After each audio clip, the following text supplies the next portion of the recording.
Bueno, pues bienvenidos a la última sesión del cuarto día del Summit, del Summer Summit de Value School, y hoy vamos a plantear una conclusión del día, regresando al tema que a muchos de nosotros nos impulsa a ahorrar e invertir a largo plazo, que no es otro que proveernos de un capital con el cual garantizarnos un nivel de vida adecuado, que satisfaga nuestras necesidades cuando nos jubilemos y dejemos de estar en activo, dejemos de percibir rentas salariales y, bueno, como no sabemos muy bien, y de eso vamos a hablar, cuánto, por supuesto, a cuánto va a extender, durante cuántos años nos van a pagar pensión, pues cómo poder complementarlo para que no dependamos absolutamente de lo que nos llegue por parte del Estado. La sesión que vamos a plantear ahora, en forma de conversación con Domingo Soriano, se titula Ahorro, inversión y nuestras pensiones. Cobraréis pensión cuando os jubiléis. Va dirigida especialmente a vosotros y a los amigos que están en su casa siguiendo la sesión. Y, por favor, aunque Domingo y yo vamos a conversar sobre algunos temas, levantad la mano, haced preguntas porque esto es para vosotros. Dudas que tengáis acerca de cosas que habéis oído y que no entendéis del todo, o miedos o incertidumbres que os estén preocupando, pues se lo vais a preguntar a una persona que ya conocisteis el martes pasado. Posiblemente es el periodista que más ha escrito y con mayor profundidad sobre este tema, sobre las pensiones. ¿Cuánto tiempo llevas siguiendo las pensiones, Domingo? Bueno, 10, 12 años. 10, 12 años, ahí es nada. Con lo cual, si lo dice Domingo, podéis empezar a fiaros, ¿eh? Eso tiene fiabilidad. Aparte, es profesor de la Francisco Marroquín de Economía, es profesor de Value School, de la casa. Tenemos un curso de introducción a la economía. Si os interesa, es una muy buena introducción. Se llama La economía en 10 lecciones, en formato vídeo, en conversaciones con Domingo y con muchos apuntes. Y también es profesor de El despertador de tu economía. El explorador de tu dinero. De tu dinero. Cuenta, por favor, Domingo, ¿en qué consiste el curso? Bueno, el curso El despertador de tu dinero es una introducción a los principios básicos de ahorro y de gestión de las finanzas personales. Gestión patrimonial a nivel muy básico. Desde cómo controlar nuestras cuentas, cómo hacer un pequeño presupuesto, a cómo empezar a invertir en mercado. Sería un paso previo a este, yo creo que estáis viendo. Bueno, para vosotros os puede servir, pero sobre todo a lo mejor gente que ni siquiera pudiera dar porque no tiene ni siquiera esos mínimos conocimientos económicos, yo creo que podría interesar. Él es licenciado en Derecho y Administración de Empresas por la Universidad Carlos III, es máster de periodismo de El Mundo, el diario El Mundo, y terminó primero de su promoción. En fin, que aparte de ser un colega ya de muchos años y compañero de radio, es una persona de la que se aprende mucho, porque además lo explica abiertamente y con mucha claridad. Os recomiendo el documental sobre pensiones que tenemos en Value School, en el canal de YouTube, y en especial la entrevista de 3/4 de hora con el metraje del director, es decir, todo lo que se grabó a Domingo se ha sacado como un vídeo extra complementario del documental, que es una pasada, lo explica francamente bien.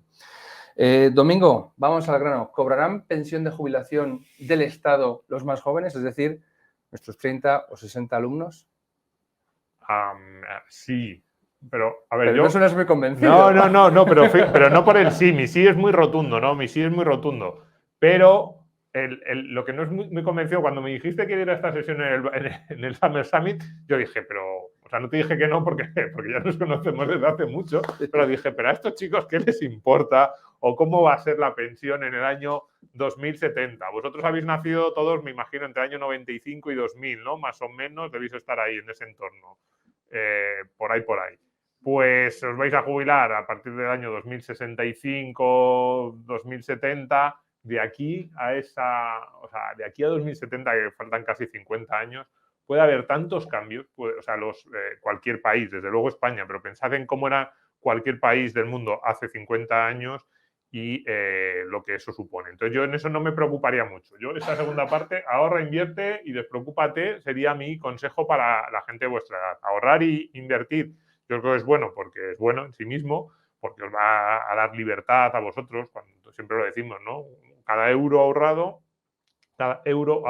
es un euro de libertad que tenemos para tomar decisiones con más margen, con más capacidad para decirle a un jefe que no te gusta que no, para poner un negocio en marcha, pero no tanto por las pensiones. Oí a alguien por ahí cuando entraba que decía, le voy a poner esta sesión a mi madre. Eso sí, para vuestras madres, y vuestras madres están 45, 50 años, como puedo estar yo, tiene mucho más lógica que estén pensando en esto. Y a vosotros sí os importa desde el punto de vista de lo que esto implica, a mí me parece que para vosotros os importa más desde el punto de vista de lo que esto implica para esto que se llama sostenibilidad de las cuentas públicas españolas. Es decir, el problema de las pensiones en España es que se puede llevar por delante al Estado español, las finanzas del Estado español, como se llevó en cierto sentido por delante al Estado griego entre el año 2010 y 2015. Es decir, al final lo que pasó en Grecia, que quebró, fue un problema de exceso de gasto público, de despilfarro, de muchas cosas, pero fundamentalmente fue un problema de incapacidad para sostener sus promesas del estado del bienestar y la mayor promesa, que es las pensiones. Ahí sí que os puede afectar porque, evidentemente, si en vuestro país, en el país en el que queréis empezar a trabajar en los próximos años, en el que os gustaría empezar a desarrollar una carrera profesional, se produce un problema, una situación a la griega, pues tendríais un problema grave, más allá de que a lo mejor vuestra pensión en sí mismo hasta 2070 hay muchas décadas para intentar arreglarlo, o sin llegar a esa situación a la griega si se produce una situación pues como la que hubo otra vez, la que hubo en España entre 2010 y 2012, la que hubo en Italia, la que hubo en Portugal, rescates, recortes, problemas de sostenibilidad del sector público. Ahí sí que yo estaría más bien preocupado porque efectivamente os vais a entrar a un país en el que este asunto sí que es fundamental. Me gusta mucho lo que ha comentado, bueno, lo que hemos puesto como subtítulo, el despreocúpate. Esto Domingo lo hice mucho en el curso, en el Despertador de tu Dinero. Lo que os pedimos, y en Value School de verdad os animamos a que lo hagáis. Vais a recibir, estáis ya acabando una semana de formación que, aunque parezca teórica en muchos casos, pretende ser eminentemente práctica porque pretende animaros a que deis ese primer paso.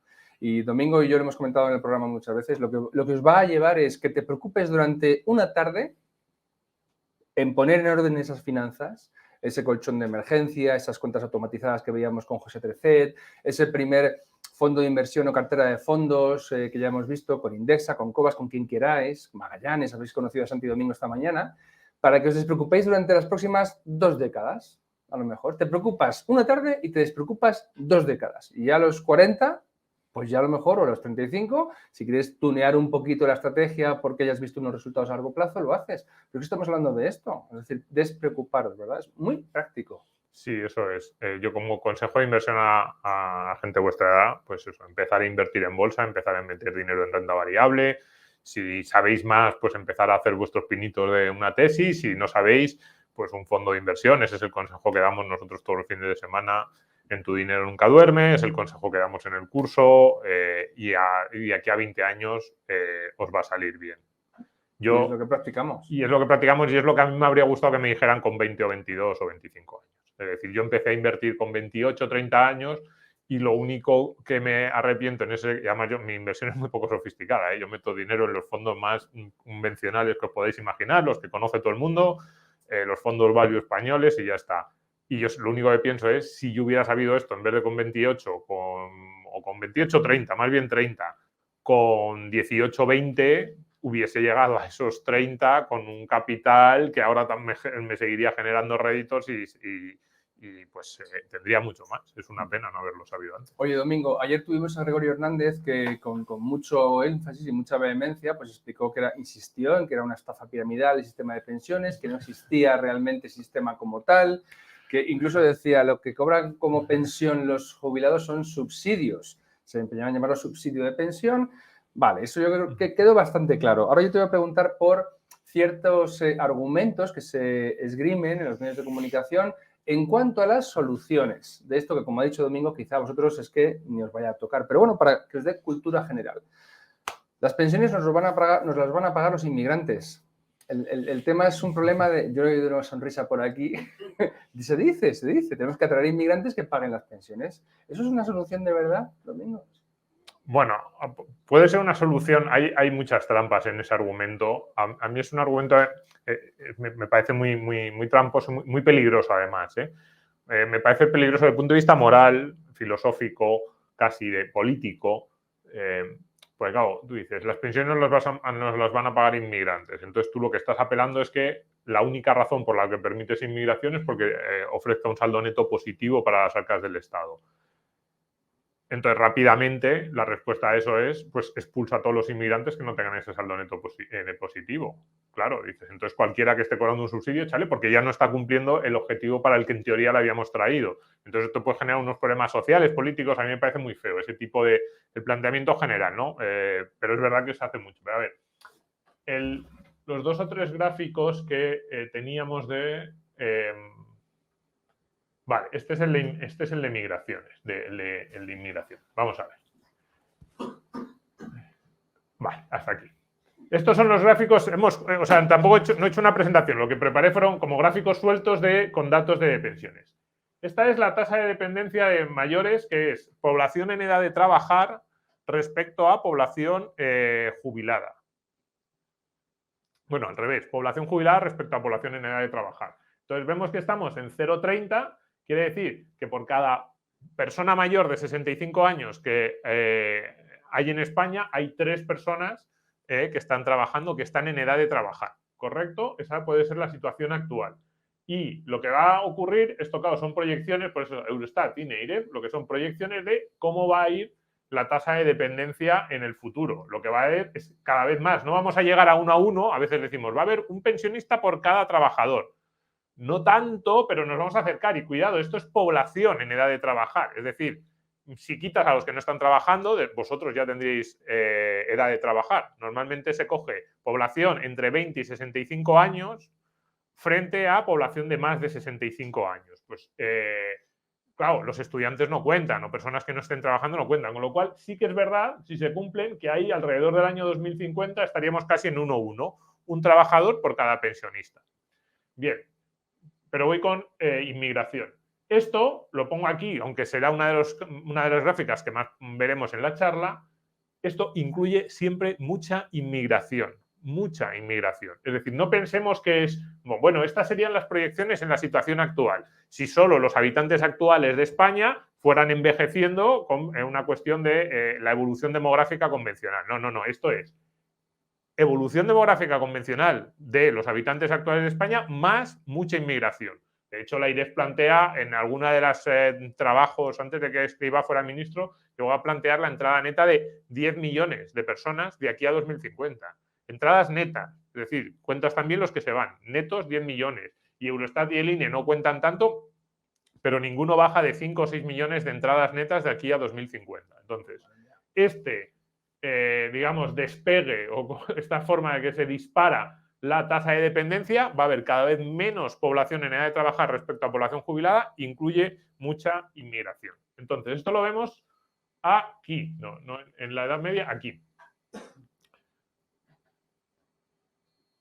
La Comisión Europea, ¿qué estima? Pues ahí lo que vemos es, cuanto más azul oscuro, es más población inmigrante que va a llegar, se estima, entre 2020 y 2070. Y como veis, España es uno de los países en los que más va a aumentar la tasa de población inmigrante respecto al total de la población. De hecho, nos calculan que vamos a necesitar alrededor de un 20% de población. Estamos ahí, otra vez, 8 millones. Ahora somos 47, pues un 20% estaríamos ahí. 8 o 9 millones de personas que necesitaríamos. Esto no es que necesitemos, sino que van a llegar en los próximos años. Entonces, lo primero de inmigración. Bueno, esto hay que conseguirlo. Yo aquí tengo algunas dudas, si queréis lo podemos hablar. Es una de las cuestiones en las que yo, más que alejarme de las predicciones oficiales, pongo más en duda que se vayan a cumplir sí o sí. Pero esta es la realidad. Necesitaríamos, o sea, incluso con esas proyecciones de muchísima inmigración neta, la población española se va a envejecer mucho. Entonces, ahora, ¿van a pagar esos inmigrantes las pensiones? A ver, es evidente que el hecho de que te entre fuerza laboral al país te puede ayudar a sostener el gasto público. Porque una de las claves del sistema de pensiones es que se paga, si ya lo visteis ayer, se paga con las cotizaciones de los actuales trabajadores, se pagan las actuales prestaciones. Entonces, si hay muy pocos trabajadores y muchos ancianos, pues no da. Claro, hemos dicho, vamos a estar cerca de 1-1. Imaginémonos que estuviéramos en 1-1. Cada trabajador tendría que pagar de su salario real, de lo que paga la empresa, la pensión de cada uno de los jubilados. Entonces, si tú tienes más trabajadores, evidentemente, en teoría puede ayudarte. ¿Qué ocurre? Yo estoy ahí con Gregorio en que las pensiones no son un derecho que nosotros vamos acumulando año a año. O si lo queremos ver así, podemos pensar que sí, que hemos ido generando ese derecho, pero desde el punto de vista financiero las pensiones son un subsidio. Son una prestación que se paga con los impuestos que se cobran cada año. Entonces, las pensiones entran en colisión con el resto de los gastos del estado del bienestar que tiene España. Entonces, cuando dicen, los inmigrantes van a pagar las pensiones, sí o no, en función de si los inmigrantes son aportadores netos o no son aportadores netos. Esa es la gran clave. Entonces, cuando hacen el análisis del número de inmigrantes que va a llegar a España en los próximos 8, 10, 15 años, yo siempre hago la misma pregunta en todas las ruedas de prensa y en general no la suelen responder. Es, ¿cuál es la asunción financiera desde el punto de vista migratorio? Porque claro, uno dice, van a llegar 8 millones de personas, entradas netas. Claro, dices, ¿quiénes son? Son 8 millones de canadienses que estaban estudiando ayer en la Universidad de Stanford o en el MIT de Massachusetts o en Yale y te vienen a España porque se hace mejor tiempo en Málaga que en Canadá. O son 8 millones de inmigrantes subsaharianos sin educación básica y que no conocen el idioma. Desde el punto de vista, dicen, son 8 millones de los dos grupos son 8 millones. Es cierto, yo sé que estoy cogiendo un poco el tópico o los extremos, pero los dos son 8 millones. Pero desde el punto de vista de aporte al sistema, no tiene nada que ver. De aporte de contributividad, de las cotizaciones que van a pagar y de lo que van a generar en cuanto a rendimiento o en cuanto a crecimiento económico y sobre su saldo neto respecto del estado del bienestar español va a ser negativo o positivo. Claro, el grupo de los canadienses, por así decirlo, sería saldo neto muy positivo, probablemente durante buena parte de su vida, desde luego durante su vida laboral, apenas consumirían servicios públicos. El otro grupo probablemente estaría ahí más equilibrado. ¿Cuál sería el saldo final? Pues no lo sabemos.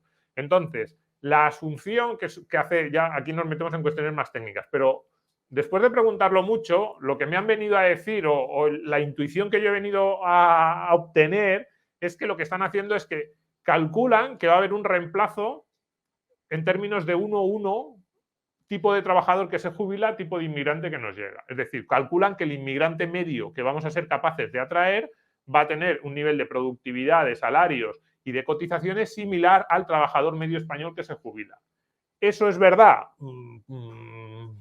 A mí me parece muy discutible. Hace poco FEDEA sacó el primer informe en el que yo veo que alguien se mete en esta cuestión, que es muy peliaguda, y decía, cuidado, España no está siendo capaz de atraer esa inmigración de alto valor añadido que necesitaríamos. Entonces,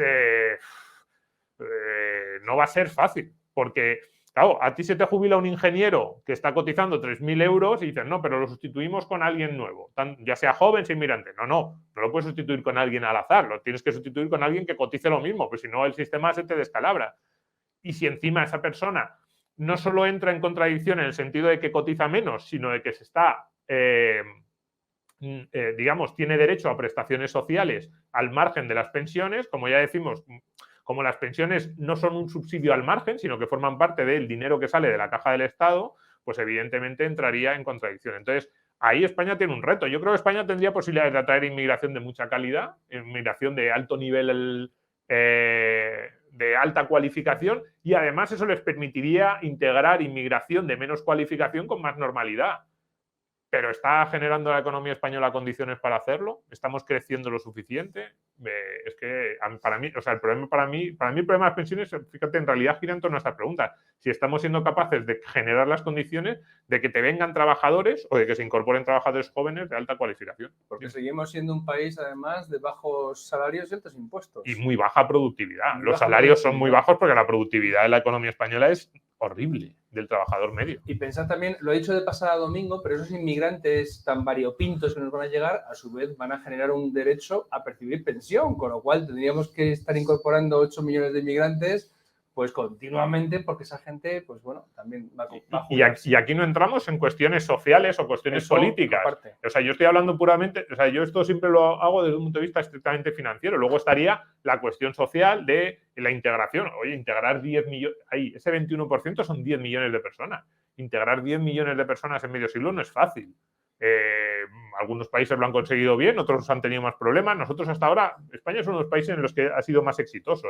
La cantidad de inmigración que llevo entre el año 95 y 2007 no hay muchos precedentes en muchos países y España os integró bastante bien. O sea, yo creo que lo hemos hecho bien en el pasado, pero es un reto y depende, claro, dices, inmigración latinoamericana, que conoce el idioma muy cerca culturalmente, pues inmigración del este de Europa, inmigración de Asia, inmigración africana, claro, es que son muchos tipos, pero ahí, fíjate, desde el punto de vista financiero, venga, los englobamos a todos, pero lo que tenemos que pensar es inmigración de alta cualificación, baja cualificación, ¿cuál es el nivel de aportación que van a hacer? Vamos con la pregunta. ¿Y no nos podemos ir a países que antes que España hayan recibido grandes masas migratorias y cuya natalidad descendió antes que la española para ver cómo lo han afrontado ellos? ¿Hay algún estudio al respecto? ¿Conoces, por ejemplo, Reino Unido, Francia, Alemania en menor medida, pero se puede ver en el extranjero que están quizá en una fase más avanzada, un paso por delante de lo que va a estar España? ¿Cómo se ha suplido este problema? Sí, a ver, podemos verlo. Lo que pasa es que los sistemas de pensiones son muy diferentes. Es decir, ahí entramos en dos cuestiones, que son cuál es la capacidad de esos estados para aguantar su estado del bienestar y cómo son sus sistemas de pensiones. Los ejemplos, vamos ahí casi, voy mirando el mapa. Decimos, Francia tiene un problema brutal de sostenibilidad de sus pensiones. O sea, los países que más gastan en pensiones, esto también para que nos hagamos una idea, que a veces parece casualidad, son los países que más gastan en pensiones y no precisamente los que les va mejor en economía. Los países que más gastan en pensiones en relación a su Producto Interior Bruto, a su PIB, son en Europa, Grecia, Italia, Francia, España. Está Austria también por ahí, más o menos, pero vamos, los que más, Grecia, Italia y Francia. Y luego estamos nosotros un poquito por debajo porque nuestro baby boom fue más tardío, no por otra cosa. Es decir, en España, eso lo sabéis, el baby boom en Europa empezó casi al terminar la Segunda Guerra Mundial. Un poquito después, pero a partir del año 50 se disparó el número de nacimientos en Alemania, Francia, Bélgica, etcétera. Sin embargo, en España empezó más bien a partir de los 60. Entonces nosotros vamos con retraso, por eso gastamos menos en pensiones. Si nosotros asociamos gasto en pensiones a envejecimiento, no estamos tan lejos. Pero bueno, lo que quiero decir es, esos países son los que más gastan. Francia tiene un problema brutal de sostenibilidad en general, del estado de bienestar, pero también de las pensiones. De hecho, Macron, justo antes del coronavirus, había anunciado una reforma de las pensiones que suponía unos recortes bastante importantes. Alargar la edad de jubilación, pagar unas pensiones menos generosas, etcétera. Y estaba en el otoño-invierno de 2019-2020, Macron, estaba Francia, tuvo manifestaciones, el país semi-paralizado. Lo que pasa es que luego le salvó, entre comillas, la pandemia de ese problema y ahora están volviendo a decir qué va a pasar, Macron va a recuperar su proyecto. Entonces, en ese sentido, por ejemplo, Francia tiene algo que no tiene el resto de Europa, que es una tasa de natalidad más alta. Porque Francia es el único país de Europa occidental que está por debajo de la tasa de reemplazo. Ya sabéis que la tasa de reemplazo son 2,1 hijos por mujer, para que la población se mantenga, digamos, saldo vegetativo estable. Todos los países de Europa están por debajo, pero Francia es, de los países de Europa occidental, de los que más se acerca a ese número. Incluso así tiene problemas. Los demás, ¿cómo están? Pues Italia tuvo que hacer una reforma de las pensiones hace 8 o 10 años, de la que no hemos querido saber nosotros nada. Apostó por un sistema de cuentas nacionales que básicamente lo que hace es recortar las pensiones de los trabajadores del futuro con un sistema más lógico desde el punto de vista financiero, pero esa lógica lleva a pensiones más bajas. Y luego, claro, los otros sistemas, pues claro, dices, Holanda, Dinamarca, es que los holandeses y los daneses lo que tienen son dos sistemas que son como las pensiones no contributivas, una especie de pensiones asistenciales, y el grueso de su pensión pública, cuidado, bueno, es un sistema semipúblico de semicontribución, pero es de ahorro y de capitalización individual. Entonces, claro, no tiene nada que ver. Los suecos al principio de los años 90 tenían un problema de sostenibilidad de estado de bienestar brutal, similar al que podemos tener nosotros ahora. ¿Y qué hicieron? Una reforma de las pensiones muy importante. A mediados de los años 90 los suecos acometieron una reforma de las pensiones muy importante, que introdujo las cuentas nacionales, fue el primer país que lo hizo, que introdujo un sistema de capitalización y de ahorro y que recortó las pensiones, es cierto, con un periodo de transición, pero las pensiones que ahora cobran los suecos respecto a las que habrían cobrado con las reglas anteriores son mucho más bajas. Cuidado, cuando yo digo que se van a recortar las pensiones, no es que diga que la pensión dentro de 20 años va a ser menor que la de ahora. Si la pensión actual son, lo que sea, 1.800 euros, menor, 1.300 euros de media, no es que yo diga que dentro de 20 años la pensión media va a ser inferior a 1.300 euros. para empezar porque, bueno, van subiendo el coste de la vida, pero incluso teniendo en cuenta la inflación, pongamos que no hay inflación, o sea, que cuando hablamos de 1.300 ahora y 1.300 en 2040, estamos hablando de los mismos 1.300 euros. Nivel de vida constante. Yo no digo que la pensión media de dentro de 20 años vaya a ser más baja que la de ahora. Lo que digo es que el trabajador que se jubile en 2040, si se le aplicasen las reglas que se aplican ahora mismo, cobraría una pensión muchísimo más alta. Va a tener que, o sea, la pensión que va a cobrar en 2040 va a ser mucho más baja que la que cobraría con las reglas actuales. Y además de ser más baja mensualmente, esa es mi apuesta, que si se le aplicasen las reglas actuales, la va a cobrar más tarde. No se va a jubilar a los 65, sino que se va a jubilar más bien cerca de los 70. Entonces, claro, es un doble recorte. Uno, lo que has generado durante tu vida laboral te sirve para menos, porque a lo mejor te sirve para una pensión. Dices, no, hombre, mi padre cobraba 2.000 y yo cobro 2.000 en términos reales, ¿no? Ya, pero ¿cuántos años ha cotizado tu padre? ¿Cuáles eran las bases de cotización de tu padre para conseguir la pensión de 2.000? ¿Y cuáles han sido tus bases de cotización y tus años? Y encima te has jubilado a los 70 años. Esa es la clave. Tenemos una pregunta en la mitad de la sala y mientras tanto te voy a hacer una pregunta. Domingo, José Antonio Erce, que participó en el documental al que me he referido antes, comenta que debemos empezar vamos, por sentido común, a dejar de pensar que a los 65 tenemos que jubilarnos. Porque esa ganancia de vida que tenemos con la longevidad va a hacer que a los 65 estemos, por decirlo llanamente, como una rosa. En muchos casos, salvo que tengamos trabajos penosos, con lo cual es que, además, suponer que a los 65 me voy a jubilar es exigir que la sociedad te mantenga 30 años, que son los que fácilmente vas a poder llegar a vivir hasta que ya la vejez se sobrevenga y acabes poco tiempo después muriendo. Entonces, ellos, y tú lo sabes porque esos datos los tendrás mucho más frescos que yo, ya van a vivir más que nosotros, estadísticamente, y las mujeres más todavía. Sí. Con lo cual, comentemos un poco, saquémosle del chip ese de jubilarse a los 65. Es decir, una cosa es que tú y yo... No sé, no creo que lo tengan, ¿eh? Ya les hemos... Ha habido tantos mensajes catastrofistas. Una cosa es que tú y yo estamos aquí intentando que la gente entienda que a los 65, bueno, 67, 70 es normal, pero es que a ellos les va a tocar vivir una vida longeva, larga, con buena capacidad, y a lo mejor lo que queremos es que les deje jubilarse cuando les dé la gana. Sí. Todo lo tarde que ellos decidan. Sí, vamos con eso. Por cierto, antes de que se me olvide, por si tu pregunta a los países, que una cosa muy importante, que luego están también la generosidad de los sistemas. Claro, decimos, Alemania tiene un problema con sus pensiones, no tanto, pero es que las pensiones que cobran los alemanes, la tasa de sustitución, primera pensión, último salario es el 50%. Claro, te jubilas y te pagan una pensión que supone el 50% de tu último salario. En España estamos en el 75-80. Entonces, claro, cuando decimos, hombre, es que los alemanes y sus pensiones no son tan bajas, claro, pues su último salario es más alto que el último salario español. Pero desde el punto de vista de cuánto me pagan respecto a lo que yo he contribuido, es que nuestro sistema encima es uno de los más generosos del mundo, siendo una de las sociedades más envejecidas y todavía no somos tanto como lo seremos. Entonces, mira, por eso hay algunos países que en esa comparación decimos, ¿y por qué otros países no tienen tantos problemas con las pensiones? Hombre, entre otras cosas porque no dan las pensiones tan altas respecto a la riqueza del país. Otra cosa es que las pensiones en España sean bajas, pero respecto a la riqueza que somos capaces de generar, a la renta, son altas. Y... dos apuntes. En el documental vais a leer dos datos. Por cada euro cotizado, un pensionista viene recibiendo 1,74 €. ¿De acuerdo? Y a partir del año 12, digamos, ya vive gratis a costa del Estado. Ya hace mucho ya que a partir del año 12 ya lo que tú recibes ya es que no tiene nada que ver con lo que has cotizado. Vives, te están regalando dinero. ¿Vale? En ese sentido, las cuentas nacionales suecas, que luego los italianos medio las copiaron, pero las cuentas nacionales suecas, yo lo conozco mejor que el sistema italiano, lo que hace es decirte cuánto has cotizado tú a lo largo de tu vida. Y entonces te dicen, pues tanto te va a tocar en función de la esperanza de vida. O sea, las cuentas nacionales, en este apunte que hace Luigi, que está muy bien, a mí es el sistema, si vas a tener un sistema de reparto, me parece el sistema más sensato, porque lo que hacen es decirte, tú llegas a los 60 años y dices, me quiero jubilar. Y entonces dices, muy bien, ¿a qué edad empezaste a trabajar? A los 25. Tienes 60. ¿Cuánto has cotizado de los 25 a los 60? Ni suman la cifra de lo que has cotizado de los 25 a los 60.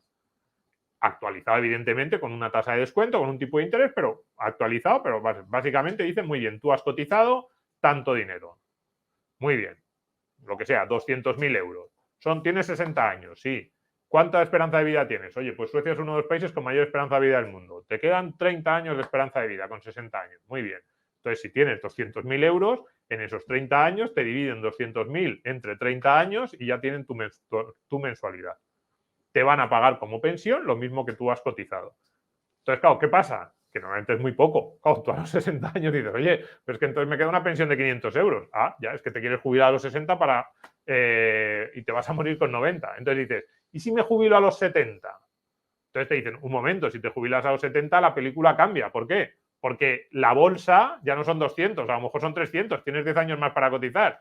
Y el número de años que vas a cobrar también cambia, ya no son 30, son 20. Con lo cual, entre que la bolsa ha subido mucho, esa bolsa ficticia, porque no estás ahorrando en ningún sitio. Por eso digo que es un sistema de reparto, pero es un sistema de reparto sensato. La bolsa ha crecido, el número de años baja y entonces la mensualidad te sale más alta. Entonces, básicamente lo que te dicen es, tú te jubilas cuando te dé la gana. A partir de una determinada edad, no sé exactamente cuál es la edad, pero debe ser, probablemente sean 60, 62, una edad relativamente baja. Te jubilas cuando quieras. Eso sí, te jubilas con 60 años, pues ya sabes, o has cotizado una barbaridad o te va a tocar una pensión muy baja. Y si te jubilas más adelante, pues tú vas viendo, oye, pues a los 65, 67, cuando esa cuenta de años que me quedan por vivir con la pensión te encaja. Pero fijaos que lo que plantea Domingo es hacer sostenible de esa manera un sistema que ahora, porque es más solidario, vamos a decir, que contributivo, realmente, pues no lo es. No lo es. Y es que las cuentas nacionales, cuidado, que yo digo siempre, a mí me gusta desde el punto de vista financiero, me parece una reforma sensata. Aquí se ha planteado, el Instituto Santa Lucía hizo un informe, los de FEDEA yo creo que alguna vez han sacado algo sobre cuentas nacionales, ERCE yo creo que le he visto alguna vez escribir algo.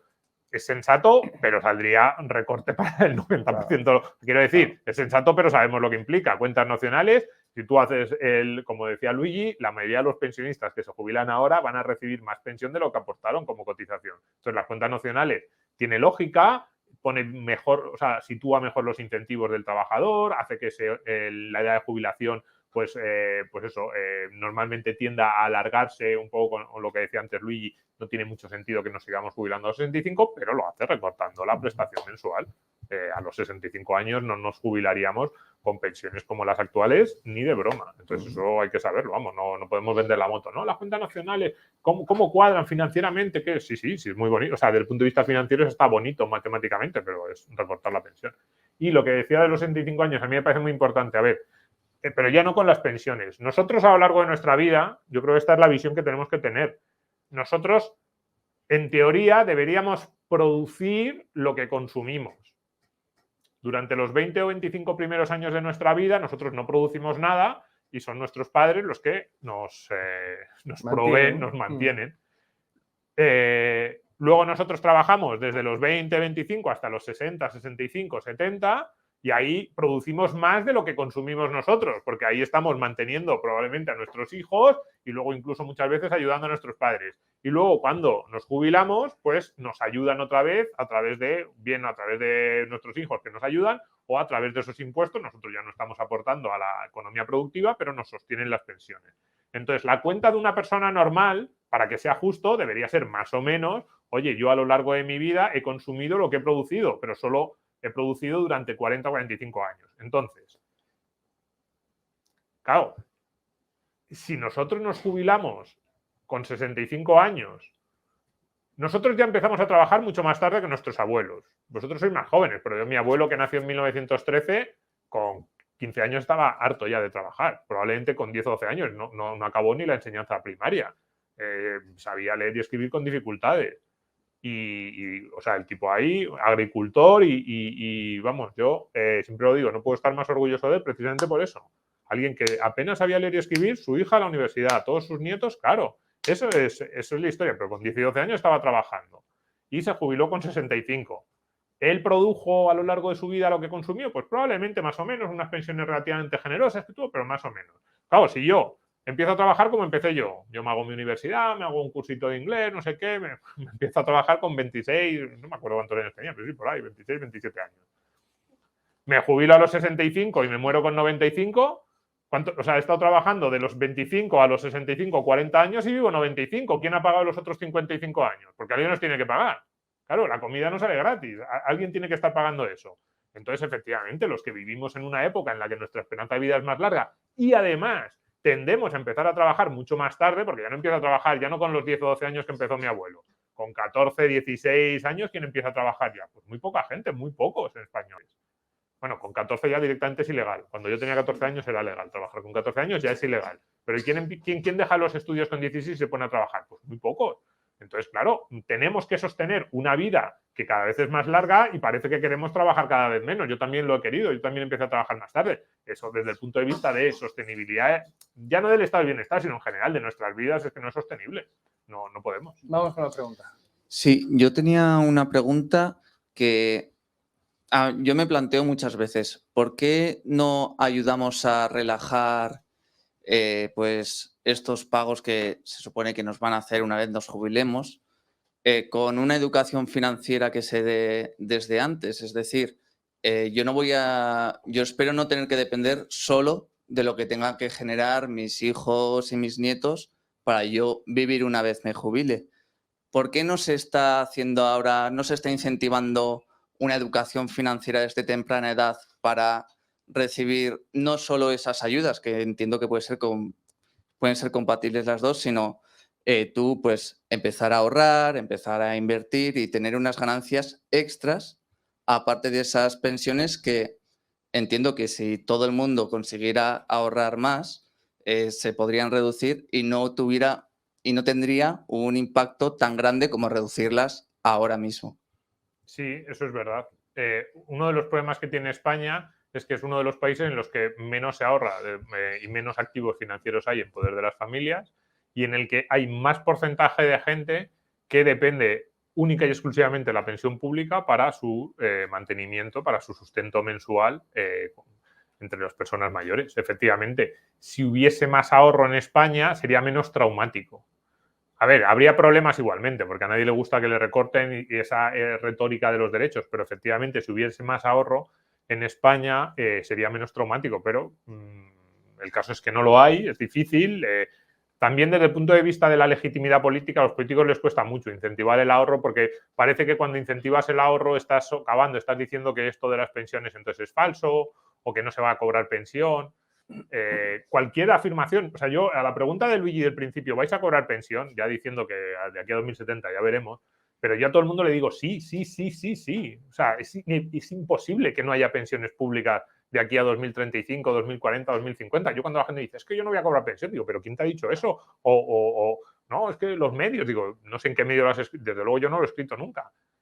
Pero el problema de la pensión no es que vayas a cobrar una pensión, sino cómo será de alta en relación a tu salario para mantener tu nivel de vida. Evidentemente, si hubiera más ahorros, ese punto traumático de es que mi pensión no me va a dar para mantener el nivel de vida sería inferior, o sea, sería menos traumático. En Alemania, en esos países que hemos visto que cobran una pensión que supone el 50% de su salario, no es que, hombre, habrá algunos, pero no es que la mayoría de los alemanes al día siguiente de jubilarse tengan que vender su coche y dejar de consumir, ¿no? La mayoría tienen ahorros. Y en los países que he dicho antes, los países que mejor lo han hecho, los que se ponen siempre como ejemplo en Europa son Dinamarca u Holanda. Y en esos países la tasa de ahorro en activos financieros finalistas con objetivo jubilación, es que en Dinamarca no sé si la última vez que lo miré eran 20 veces más que en España. Es que es brutal, claro. Entonces, sí, pues efectivamente, ahí tenemos un problema. Aquí hay otra pregunta. Aquí en la primera fila.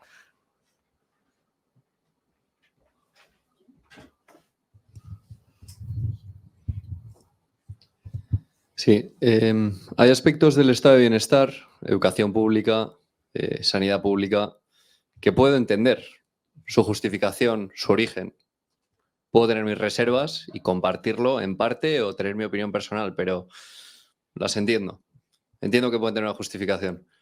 Tú eres periodista, llevas 12 años estudiando esto. Te quiero preguntar por tu opinión, ¿por qué existe este tinglao? O sea, creo que tiene sentido la pregunta, porque es que, desde mi punto de vista, esto se basa en un paternalismo estatal de tú no vas a saber gestionarte, te voy a quitar al mes un 30% de tu coste, en España, 30% de tu coste empresa, de tu salario, vamos, de lo que tú cuestas a la empresa, Sí, de tu salario real de tu salario real, se va a ir seguridad social. En España un salario medio, ¿en cuánto puede estar? ¿En 1.300 euros? ¿En 1.400? Es que esta persona podría estar cobrando Un poco más, pero un poco más. Bueno, me da igual. Podría estar cobrando 2.500 euros o más. o más. O sea, el Entonces, salario medio en España está en 1.800, 2.000. claro, Salario mediano un poco más bajo. ya eso hay que quitarle los impuestos y demás. En definitiva, el trabajador percibe al final de todo el 40%, el 50% de lo que le correspondería, quizá algo más, me da igual. Un poco más, sí. Un poco más, me da igual. ¿Cuál es el sentido de todo esto? ¿Es solamente paternalismo? Te lo digo porque tú llevas 12 años estudiándolo y tú sabrás igual. Igual tú nos puedes explicar con un poco más de detalle cuál es el origen. ¿Es solo esto o hay algo más? No, pero bueno, a ver, ahí lo que pasa es que yo de lo que escribo son de las pensiones actuales y aquí nos tendríamos que ir a lo que sale en el documental de las pensiones. O sea, sí, yo me he desviado. No voy tanto a un tema práctico como un tema más de concepto y de idea. No, pero, a ver, esto se lo inventó Bismarck a finales del siglo XIX y básicamente desde el punto de vista del estado del bienestar tiene todo el sentido del mundo que existan las pensiones públicas. Pues es una forma de legitimidad política muy potente. Claro, a principios del siglo XX llegaba a los 65 años un tercio de la población. El resto se morían antes. Entonces, claro, si tú le decías, y de hecho la edad para empezar a cobrar una pensión era más elevada. Creo que en los inicios eran 70 años. Pero claro, tú le dices a la gente, te voy a asegurar que cuando seas muy mayor y no puedas valerte por ti mismo, yo te voy a pagar una pensión muy elevada. Eso es muy atractivo, suena además, pues eso, desde el punto de vista de justicia social, de legitimación del Estado, muy potente. Y si encima tú haces las cuentas financieras, o sea, que no fueron tontos los que pusieron esto, y dices, si solo 1 de cada 3 ciudadanos me llega a los 65 años, yo tengo a todo el mundo trabajando, pagando unas cotizaciones que son bastante altas, eran menores también en aquel momento que ahora, pero bueno, pagan impuestos, pagan unas cotizaciones y luego solo le voy a tener que garantizar ese derecho a 1 de cada 3. Todo el mundo espera que va a ser él. O sea, nadie piensa, yo me voy a morir a los 50. Todos tenemos siempre la esperanza de que nosotros vamos a ser los que vamos a vivir 110 años. Entonces, claro, tú dices, ay, y si soy muy viejo, el Estado me pagará. Y ya no solo es que 1 de cada 3 llegara a los 65 años. A ver, si 1 de cada 3 llegaba a los 65, la gran mayoría de los que llegaban se morían con 66, 67, 68. A 90 llegaban 2 en toda Alemania. Entonces, lo hicieron muy bien. Entonces, el problema de ese esquema, el esquema del sistema de reparto, yo creo que tiene bastante lógica. El problema de ese esquema es cuando de repente no tienes... O sea, si queremos ver el sistema de reparto como un sistema, que yo estoy de acuerdo en que no lo es, que son unas prestaciones que se pagan con unos impuestos especiales, bueno, que se pagan con el conjunto de los impuestos, todo eso, pero si queremos ver el sistema de reparto como un esquema, es cierto que es un esquema piramidal, necesitas que haya cada vez más entradas desde abajo. Entonces, si se te estrecha la pirámide demográfica, es ahí donde te falla. Pero el origen lo veo lógico y probablemente ni Bismarck, no solo Bismarck, sino que siempre estamos hablando de Bismarck, todos los que pusieron los sistemas de pensiones en los diferentes países europeos nunca pensaron que iban a encontrar esta situación, porque a ellos las cuentas les salían. Claro, ellos decían, ¿cómo iban ellos a pensar que la esperanza de vida iba a llegar a los 90 o a los... Bueno, todavía no está en eso, pero ahora ya estamos a los 65 años, estamos ya cerca de los 90. Esperanza de vida a los 65. ¿Cómo iban a pensar ellos que el 95% de la población te iba a llevar a los 65 años?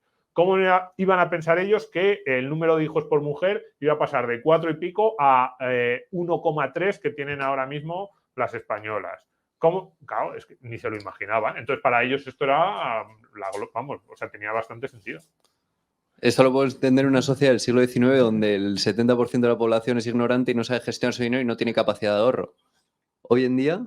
Pero es que hoy en día ya no lo que debería estás haber... haciendo es desmontar un sistema que ya está creado. Es cierto, es cierto. El problema de... O sea, esto no... O sea, ahora mismo yo creo que sería planteable en España. Si el sistema se creara de cero, yo creo que en España, incluso la población española, que muchas veces los argumentos muy populistas, muy del sistema, que están cuidando con ti, esto es un salario diferido, yo creo, o sea, que como que es muy receptiva a ese tipo de argumentos, yo creo que buena parte de la población española actual estaría de acuerdo si el sistema partiese de cero en implantar un modelo. Si fuera de reparto, tipo cuentas nacionales. Si fuera de capitalización, como el que hay en Holanda, en Dinamarca, en el que la mayor parte de tu pensión depende de tu ahorro individual y la pensión pública pura de reparto es como una especie de no contributiva española.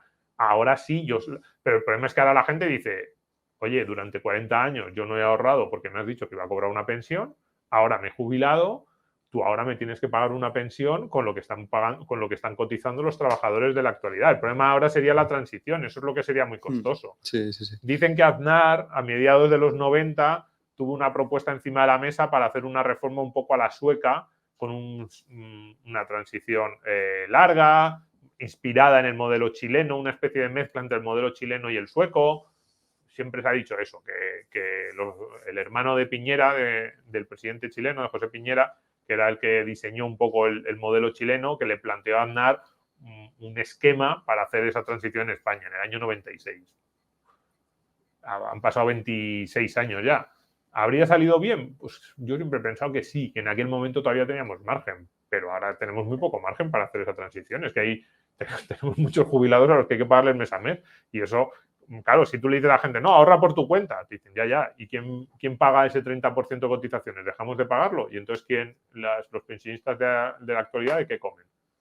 ¿Sabes? Que ese es el problema. Vamos a pasar el micro atrás. Gracias. Unido con este tema que planteaba Ignacio, yo te quiero preguntar, Domingo, sobre ese tinglado de la Seguridad Social, sobre el desglose de a qué va exactamente y sobre ese concepto que tanto suena de los gastos impropios de la Seguridad Social que se quitan igual para paliar esas quiebras parciales.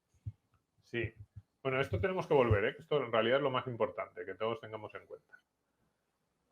Las pensiones, yo creo que aquí era donde lo veíamos más claro. Evolución de déficit público, eso es. Aquí. Estos son los ingresos y los gastos en realidad ni siquiera de la Seguridad Social, ¿eh? Es de, digamos, ingresos y gastos relacionados con el envejecimiento, si queremos.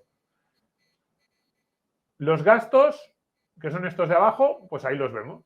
150.000 millones en pensiones contributivas, que son 142.000 en contributivas puras, y el otro es complementos a mínimos, que es la gente que no tiene derecho a cobrar la pensión mínima por lo que ha cotizado y el Estado se lo abona. Y luego otras prestaciones que paga la Seguridad Social. Pues ahí vemos 25.000 millones, que los 11.000 casi de incapacidad temporal, las no contributivas y el resto de prestaciones que hay de todo, desde las de maternidad. Domingo, explica qué son las no contributivas, por si no lo sabe. Las no contributivas es pues la gente que no ha cotizado, que no cumple los 15 años mínimos que hay que cotizar para tener derecho a una pensión contributiva, pues le pagan eso. Una no contributiva son mucho más bajas, ¿eh? Esas son pensiones muy, muy bajas. Estamos hablando de ¿cuánto eran las últimas? 500, 600 euros. O sea, son realmente bajas. No pensemos que las no contributivas son altas, pues no lo son. Y entonces, pero digamos que podríamos decir, bueno, sacamos incapacidad temporal. Porque en las contributivas están las pensiones de jubilación y las pensiones de incapacidad permanente, ¿no? Que son equivalentes porque al final de incapacidad permanente ya nunca más vas a trabajar y pues se te abona una prestación. Sacamos el resto. O sea, yo siempre pongo esta tabla en el sentido de que podemos empezar a decir ¿cuál es el déficit de la Seguridad Social? Siempre estamos discutiendo, ¿cuál es el déficit de la Seguridad Social? Bueno, pues aquí lo que tenemos son 190.000 millones.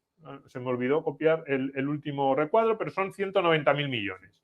Y aquí lo que tenemos de ingresos de cotizaciones sociales son 136.000, más las cotizaciones de los organismos autónomos, venga, 140.000. 140.000 de ingresos relacionados con la vejez, 190.000 millones de promesas que hemos hecho. Entonces, ahora lo que dicen es, tenemos que sacar gastos impropios, que son de dos tipos. Los que ni siquiera he incluido aquí, que son bueno, eso no son gastos impropios, son los gastos de funcionamiento de la Seguridad Social, pues pagar a los funcionarios, los edificios, los ordenadores, eso ni siquiera está incluido aquí. Y luego los gastos impropios, que es todo esto, complementos de mínimo, la incapacidad temporal, venga, también las no contributivas y todo el resto de prestaciones. Y dejamos solo pensiones contributivas. Pero cuidado, aquí dos cosas. La primera es que ya no da, o sea, las cotizaciones sociales ya no da con las para pagar las contributivas puras. O sea, lo de los gastos impropios, ya incluso eso ya se les ha caído. De hecho, estaba viendo justo antes de entrar que en las cuentas hasta mayo de este año sigue teniendo déficit en la Seguridad Social, incluso aunque han sacado casi todos los gastos impropios, incluso aunque está en récord de recaudación, porque este año con la inflación se está generando una recaudación récord. Entonces, los gastos impropios, para los que no sepáis, son como las cosas que en teoría no forman parte de ese derecho que tú estás acumulando una pensión futura. Lo que pasa es que, ¿por qué yo digo siempre que esto es un poco falso? Ah, no, sí que había puesto aquí el total. Estaba yo mirando el cuadro, 190.000 y 140.000. Entonces, estas son las promesas de pago que ha hecho el Estado español relacionadas con la vejez o la incapacidad, y esos son los ingresos que tiene por cotizaciones. Punto. Entonces, que nos queremos llevar 4 cajas de esas de gasto a a los presupuestos y que los paguen los presupuestos? Pues vale. ¿Cuál es la diferencia? O sea, el Estado español, ¿en qué sale? ¿Cuál es la diferencia? El ministro Escrivá está preocupadísimo. Dice, no, el déficit de la seguridad social lo vamos a equilibrar, vamos a conseguir equilibrar el presupuesto este año o el que viene o antes de 2025. ¿Vale? Entonces, ¿qué más te da? O sea, las cuentas son, el Estado tiene un déficit ahora del 1,5% del... Bueno, 1,5%, ya no gustaría. Venga, pongamos, del 1,5% del PIB. Y la Seguridad Social tiene un déficit del 1,5% del PIB. Le pasamos 20.000 millones de euros de gasto de la Seguridad Social al Estado. Y entonces el año que viene el Estado tiene un déficit del 3% del PIB y la Seguridad Social la tiene del 0%. ¿Qué ha cambiado en el ente que realmente importa, que es Reino de España? No ha cambiado absolutamente nada. Sigue teniendo las mismas obligaciones esta y el ingreso por cotizaciones es el mismo. Entonces, sí, el ministro Escrivá está contento porque en su departamento ha equilibrado las cuentas, pero el Reino de España, y digo Reino de España porque al final es el que emite la deuda, así es como se le conoce, ¿no? El Reino de España, los bonos del Reino de España, pues es exactamente lo mismo. Entonces, lo importante de esto es que cuando yo digo que no es un sistema, es como, olvidémonos de esto. Yo siempre digo, no es un sistema y menos mal que no es un sistema, pues si fuera un sistema, esto sí que quiebra, esto no es... Entonces, lo que hacen con la seguridad social es que cuando ven que el organismo seguridad social tiene unos números rojos demasiado importantes, le sacan gastos y se los mandan al Estado. Vosotros sabéis que antes la sanidad se pagaba con las cotizaciones sociales. De repente un año ya no había dinero en la caja y entonces dijeron, no, la sanidad que la pague el Ministerio de Sanidad con impuestos. Pues bueno, pues ya está. El Estado español seguía estando exactamente igual. Tenía mismas obligaciones de gasto y mismos ingresos. Entonces, pero para que veamos, para que no nos hagan trampa con esto los gastos impropios. De 2005 a 2019. Esto es en términos nominales. Pero para que veamos la diferencia. Gasto en pensiones contributivas en 14 años sube en 66.000 millones. Solo pensiones contributivas. En ingresos por cotizaciones en 36.000. Y sí, aquí ha habido una crisis, pero también ha habido una recuperación. Es que esto es lo que hay. O sea, por muchos gastos impropios que saquemos, la tendencia es esta. ¿Van a subir los ingresos por cotizaciones? Hombre, esperemos que sí. Esperemos que España siga generando crecimiento económico, siga generando puestos de trabajo. Pero te van a crecer mucho más el gasto en pensiones, porque esto todavía no hay baby boom. El baby boom en España empieza ahora, alrededor de 2020. Entonces, sin baby boom, sin que se hayan jubilado las grandes cohortes de nacidos en los años 60, porque todavía no se han jubilado los nacidos en los 60, fijaos cómo ha evolucionado el gasto en pensiones contributivas respecto a los ingresos por cotizaciones. Nos podemos hacer todas las trampas que queramos con los gastos impropios, pero no da, las cotizaciones no dan para pagar las pensiones. Entonces, lo importante al final es esto, déficit público de España. Esto es lo único que nos tiene que interesar. Esto, cuando yo os decía al principio, olvidaos de vuestras pensiones, vais a cobrar pensión, pero de aquí a 2070 a saber dónde está España, dónde estáis vosotros y dónde está todo el mundo. Olvidaos de eso. Lo que a vosotros debería importar es esto, déficit público de España. Esa es la cuestión. ¿Cuánto dinero se gasta España respecto a sus ingresos? El sistema público, el sistema público no, las administraciones públicas. ¿Cuánto dinero se gastan las administraciones públicas respecto a sus ingresos? Tiene un déficit en 2021, 6,87% del PIB. No hemos estado por debajo del 2% desde hace 15 años, por encima del 3% que marca el Pacto de Estabilidad y Crecimiento desde 2008 de forma sistemática. Solo ha habido un año que estuvimos por debajo. Entonces, esa es la clave. No si la seguridad social tiene asociados unos gastos determinados u otros. Eso nos debería dar bastante igual. Vaya, bueno, para terminar, Domingo, aquí estamos hablando de ahorro a largo plazo, hablamos de jubilación. Quiero que comentes, porque me gusta mucho cuando lo explicas, lo importante que es hacerse ese capital, ese patrimonio, no solamente porque con él vas a poder jubilarte a gusto, quizá cuando tú quieras, sin tener que atender a lo que diga el político de turno, sino para que tú tengas un proyecto de vida en tus propios términos y condiciones. Porque la jubilación es solo un fin al que podemos destinar parte de ese capital, pero aquí ellos ya están aprendiendo las bases del ahorro y la inversión a largo plazo, que les va bien hecho y es fácil hacerlo bien. Les va a poder permitir crearse un patrimonio que les va a facilitar muchísimo la vida y vivirla, como digo, en sus propios términos. Eso es. Bueno, antes dejo aquí simplemente para que... O sea, esta es la cuenta, y termino con las pensiones y voy con eso, sí, que para mí también es lo más importante. Esta es la cuenta de las pensiones. Al final, todas las... Nos podemos hacer... O sea, si no me tenéis que creer a mí, ni al ministro Escrivá, ni a nadie. O sea, digamos, La ecuación, las cuentas de las pensiones de ese sistema que en teoría tenemos es la siguiente. ¿Qué población hay? Población en números absolutos. Población de 20 a 65 años, tantos millones. ¿Qué tasa de empleo tienen? Pongamos que hay 25 millones. El 80% están trabajando y el 20% no. Tasa de empleo. ¿Cuál es su salario medio y las cotizaciones? Y te salen los ingresos del sistema. Es número de trabajadores, salario medio de esos trabajadores y a esos trabajadores le estamos cobrando un porcentaje en cotizaciones. Si les cobramos el 30%, salario medio, número de personas que están trabajando y te sale, y el número de personas que están trabajando es población de 20 y 65, su tasa de empleo. ¿Y cuáles son los gastos del sistema? Número de personas de más de 65 años, aquí habría que incluir también lo que decíamos antes, incapacidad permanente, pero bueno, nos quedamos número de más de 65 años con pensión media. Entonces, este es el sistema. Entonces, solo sobre las preguntas que hacíais. Si esto te crece mucho y te va a crecer mucho, y esto no te crece mucho porque no te va a crecer mucho la población, incluso aunque te llegue inmigración, te va a crecer menos esto que esto, pues solo hay dos formas. O subes muchísimo el salario medio, o subes mucho el porcentaje que estás cobrando en cotizaciones, o subes mucho la tasa de empleo, el porcentaje de gente que esté trabajando, o bajas esto para que esto sea una equivalencia. Y si no, pues tienes que hacer un ingreso vía presupuestos. Pero o sea, toda la discusión está aquí.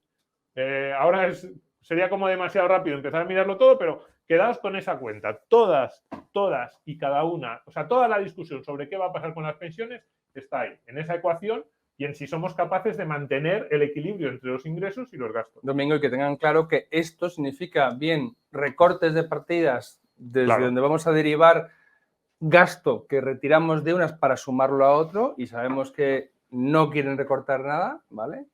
O subida de impuestos o a deuda, que va a significar diferir la subida de impuestos a las siguientes generaciones. Con lo cual es que no salen las cuentas. Es lo que hay. Es lo que hay. Y es que no sale por ninguna parte. Porque nadie quiere tocar un euro del gasto público y no se quiere, las subidas de impuestos son muy impopulares. Entonces, ¿qué hacemos? Pues eso, montañas de deuda. Las pensiones medias te crecen de forma natural porque los sueldos actuales son más altos que los sueldos de hace 30 años, con lo cual hemos acumulado derechos, etc. Y antes de que se me olvide, lo que decía Luigi antes, ahora vamos con la última pregunta. Venga. A ver, sí, yo por eso os digo, no os obsesionéis, o sea, el diálogo de las pensiones os debe preocupar casi como ciudadanos por lo que os decía antes, por lo que esto puede suponer para el país. A mí me da mucho miedo, no las pensiones, sino que este gráfico, lo que hemos visto antes, esto se lleve por delante a España, como se llevó a Grecia.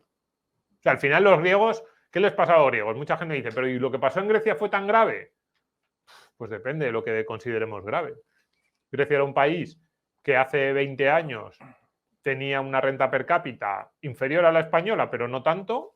Probablemente estaba en un nivel similar al de Portugal o algo así. Era mucho más rico que todos los países del este de Europa, mucho más rico que Eslovaquia, República Checa, Hungría, etcétera. Y que, bueno, pues tenía unas perspectivas de crecimiento, pues bueno, ahí estaba. Todos sabíamos que era así, que los gobiernos eran un poco tramposillos, que tampoco eran muy productivos, pero bueno, más o menos decías, irán al tran-tran, pues eso, un poco como España, como Portugal.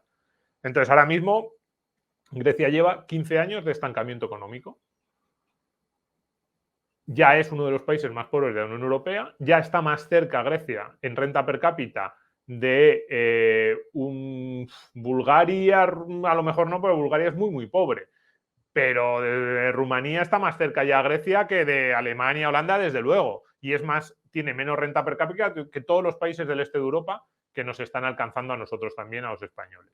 Entonces dices, hombre, es grave, hombre, tampoco es que no ha habido una hambruna como hubo en Etiopía en los años 80 o no ha habido un proceso de descomposición institucional como ha habido en Venezuela o Argentina, pero es un semiestado fallido dentro de la Unión Europea. Está ahí, pues básicamente llevan 15 años de estancamiento y las perspectivas de futuro para los jóvenes griegos, para cualquier joven griego medianamente formado, son muy malas. Probablemente son irse del país o tratar de vivir en esa sociedad que no es que esté muy empobrecida en el sentido de que haya hambre, pero lo que está es estancamiento absoluto y está cada vez más lejos de los estándares normales que nosotros consideramos de un país rico. Cada vez se parece más a una especie de sur de Italia, a las provincias más pobres de los países más ricos de la Unión Europea, el conjunto del país, incluso sus zonas más ricas. Entonces, ¿eso es grave? Bueno, pero no lo sé, me imagino que a los griegos no les hará ninguna gracia.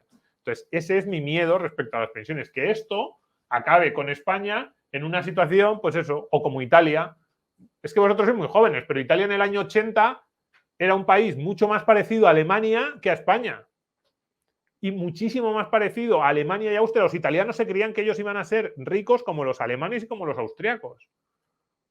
Y es que estaban ahí, eran parecidos. En el año 80, renta per cápita de Italia respecto a renta per cápita de la Alemania federal o de la de Austria, estaban ahí.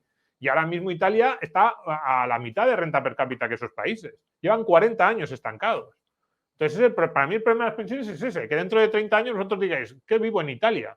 Sí, pobrecitos los italianos, a mí me gusta mucho. Porque vivo en un país que lleva 30 años estancado. Ese es el problema del estado del bienestar español, de estas cifras de déficit de deuda. Es que vosotros lleváis toda la vida viviendo, vosotros que he dicho antes que habéis nacido en el año 95, 2000. Vosotros os pilló la crisis de 2007 con 12 años. Vosotros solo habéis visto un país en crisis. Es que es así. Nosotros no, nosotros vivimos por lo menos del año 95 a 2007, hoy decía en mi clase de la marroquí, atábamos los perros con longaniza. España creciendo al 3,5%, claro, aquello era la gloria. Tasa de paro bajísima, crecimiento económico. Entonces, teníamos unas oportunidades. España llegó a estar cerca de superar o de acercarse a Alemania en renta per cápita. Renta per cápita similar a la de Alemania. España era un país, en algún momento llegamos a ser hasta caros. Hubo quejas en el sector turístico porque el incremento de los precios hacía que algunos destinos del resto del Mediterráneo, Turquía, Marruecos, que competían con nosotros en precios. Y nosotros, sin ser tan ricos, pero empezábamos a mirar a esos otros países de la Unión Europea un poco de igual a igual. ¿Y ahora qué somos? Pues ahora vienen aquí los alemanes, los irlandeses, los holandeses y dicen, joder, qué barato es esto. Es verdad, y tú vas a Ámsterdam y dices, ostras, es que aquí te ponen una ensalada y un trozo así de salmón y te cobran el doble. Claro, a ti te molesta como turista, pero ¿eso qué quiere decir? Que somos mucho más pobres que ellos, cuando hace 15 años no estábamos tan lejos. Ese es el drama. No que si vamos a cobrar una pensión del 60 o del 50% del sueldo, sino este estado insostenible que ya ha hecho que estamos 15 años, llevamos 15 años en crisis, vosotros no habéis visto nada durante vuestra vida consciente, vuestra vida adulta, y la perspectiva es que nos vamos a estancar, que vamos a ser Italia. Italia lleva 40 años sin crecer, sin crecimiento económico. Son igual de ricos ahora más o menos de lo que eran en 1980. Eso es un drama para un país. No es que se esté muriendo de hambre, pero es un drama. De ser uno de los países más ricos del mundo y que parecía que podía incluso acercarse a los más ricos, a ser un país que, bueno, pues como estamos nosotros, que nos va a adelantar República Checa, que no, bueno, ya nos ha adelantado, que nos van a adelantar los bálticos. Ese es el drama. Por eso es el problema de las pensiones no es de las pensiones o de si vais a cobrar pensiones, sino si vamos a ser capaces de generar condiciones para que haya crecimiento económico. Y eso es lo que yo no veo. Y por ahí la última pregunta. Y es que la pregunta es justo la que acabas de contestar. Entonces, precisamente por eso, sí, ahorrar, generar un capital propio, generar un patrimonio.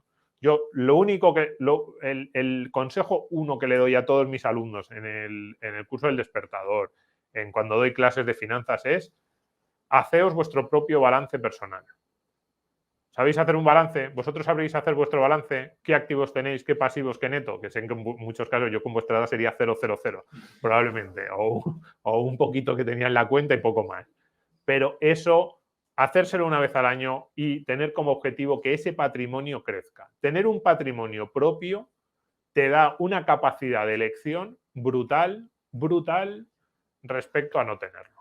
Yo no soy millonario, ni Luis es millonario, tenemos nuestros ahorros, pero yo lo único que puedo decir es que yo, desde que yo empecé a ahorrar y a tomar decisiones de inversión y a construir un patrimonio, yo tengo una capacidad para organizar mi vida de forma autónoma que no tenía antes. Siempre ponemos el ejemplo de mandar a freír espárragos al jefe que no te gusta, es verdad, esa es una decisión, pero no es solo eso, es financiarte unos estudios, es decidir con 40 años que no te gusta la profesión que has cogido y cambiar por completo de esa profesión, es pagarle a unos hijos un estudio.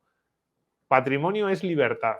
Patrimonio es libertad, es una capacidad enorme y 100.000 de patrimonio es mucho más que 0 y 10.000 de patrimonio dice, no, es que yo no voy a llegar a 2 millones de euros. Bueno, llegas a 100.000 con 35 40 años, para eso está este curso, y tu capacidad para tomar esas decisiones, para decir, oye, voy a dar un respiro en mi vida laboral, voy a dar un paso para atrás, voy a todo, voy a casarme, voy a tener hijos. con patrimonio o sin patrimonio, es que cambia por completo. Entonces ahí es fundamental olvidaros de esto y de las tesis catastrofistas y tu capacidad para afrontar esto. A ver, yo he dicho Grecia, Italia, España, es que somos países, a ver, es que somos enfermos crónicos desde el punto de vista económico desde hace muchos años, los 3 países, es que es un drama, pero es así.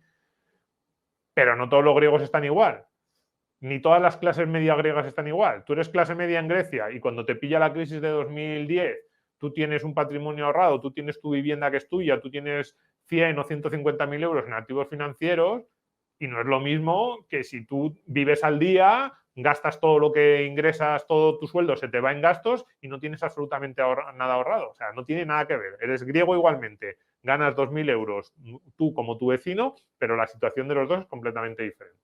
Y también querría decir, aunque lo que voy a plantear es muy duro, porque el desarraigo y el exilio es duro, que también te puede permitir abandonar el país.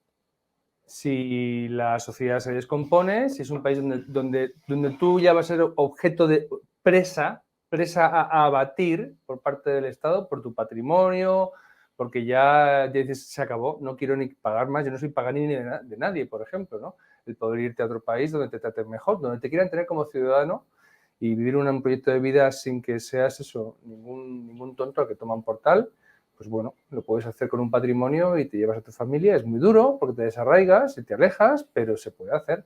No estás condenado. Es esa autonomía de la que hablaba Domingo. Y eso lo vais a construir, como he dicho, el patrimonio es libertad. Y aquí os enseñamos a construir un patrimonio. Fíjate, más patrimonio que ingresos. Sí, sí, sí. O sea, la gente se piensa, no, es que yo lo que necesito es ganar un sueldo de 6.000 euros al mes. A ver, las dos cosas están relacionadas. Si ganas 6.000 euros al mes, va a ser más fácil que construyas un patrimonio.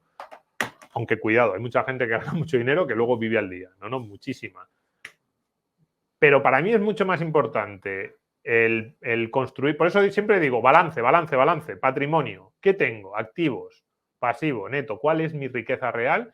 Que la obsesión con cuánto ingreso y cuánto gasto, que es lo que parece que nos obsesiona a todos. Es muy importante lo que ingreso para construir el patrimonio. El patrimonio no se construye nada, se construyen los ingresos, pero mucha más la visión a medio plazo de qué es lo que quiero tener, qué es lo que quiero que sea mío. Esa propiedad me parece mucho más importante. Esto ya lo habéis oído a José Trecet, porque dijo lo mismo el otro día, con lo cual veis que todos partimos de una misma forma de entender el mundo, que es la que os transmitimos con estas charlas. Domingo, ha sido como siempre un placer. Muchísimas gracias. Muchas gracias.